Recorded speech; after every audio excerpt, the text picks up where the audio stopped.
Monsieur le président, monsieur le ministre, monsieur le président de la commission des finances, monsieur le rapporteur général, mes chers collègues, personne ici ne souhaite priver l'État de son budget. C'est une évidence, mais il me semble à ce stade du débat nécessaire de le rappeler. Le gouvernement a engagé sa responsabilité pour faire adopter le projet de loi de finances pour 2024. C'était malheureusement la seule issue pour doter l'État d'un budget. Notre groupe soutient évidemment cette volonté de faire adopter le projet de loi de finances pour cette année. À dire vrai, c'est le contraire qui serait inquiétant. Mais cette volonté ne doit pas dévaloriser les débats parlementaires. On l'a vu avec le projet de loi immigration. C'est grâce aux débats parlementaires que le texte a été enrichi. Pour le projet de loi de finances, nous avons également eu de nombreux débats, de très longs débats, plus de 150 heures au total. Ils ont également permis d'enrichir le texte avec plusieurs mesures fortes, notamment pour les collectivités. La commission des finances a aussi été force de proposition pour réaliser des économies importantes et améliorer les comptes publics. Je constate que beaucoup de ces propositions, pour ne pas dire une certaine large majorité d'entre elles, n'a pas été retenue dans le texte adopté en nouvelle lecture.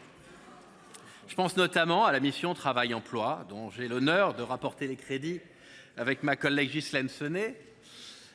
Nous avions proposé d'économiser 600 millions d'euros cette année en révisant les critères des aides exceptionnelles à l'apprentissage dans les ETI et les grandes entreprises pour les Bac+3. Le rapporteur général l'a rappelé. J'espère que cette proposition, qui n'a pas été retenue, pourra au moins déboucher sur une concertation pour les années prochaines, aboutir à un meilleur ciblage des aides et donc à une meilleure pertinence de la dépense publique.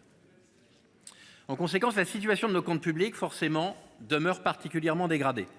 Le déficit est redescendu à 4,4% du PIB, c'est une bonne chose. Et ce ratio est en phase avec la loi de programmation pour les finances publiques, vous l'avez bien rappelé, monsieur le ministre. Mais c'est encore loin de nos engagements européens. Il ne s'agit pas de se soumettre à un supposé diktat bruxellois, mais seulement de tenir la parole de la France vis-à-vis de nos partenaires européens. Il en va de notre crédibilité. De même, la dette publique reste à un niveau trop élevé, à 110% du PIB. Là encore, ce ratio est en phase avec la loi de programmation, mais pas avec nos engagements européens. Réduire le poids de la dette est essentiel pour garantir la pérennité de notre modèle social. Et la croissance n'y suffira pas.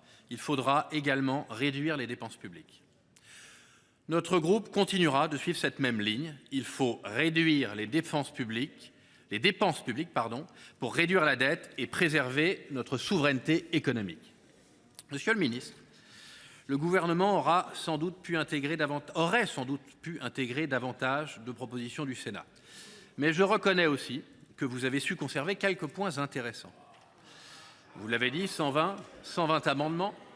C'est notamment le cas, ça a été dit par notre collègue Christine Lavarde, pour le zonage du dispositif France Ruralité Revitalisation.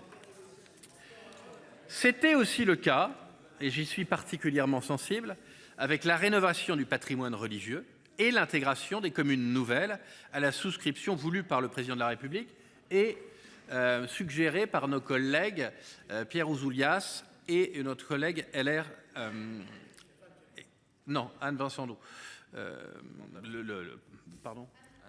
Anne Ventalon, merci Monsieur le Président. Voilà, qui avait rendu un rapport sur cette question. Je m'étais mobilisé avec mes collègues sénateurs, Stéphane Piednoir qui est là, et Grégory Blanc et Corinne Bourcier, pour avancer cette proposition. Voilà, je vous remercie mes chers collègues, vous l'aurez compris, traditionnellement, notre groupe ne vote pas les questions préalables et non pas les motions de rejet, mes chers collègues Lavarde, mais parce que nous considérons qu'il ne s'agit pas de se priver d'un débat. Merci.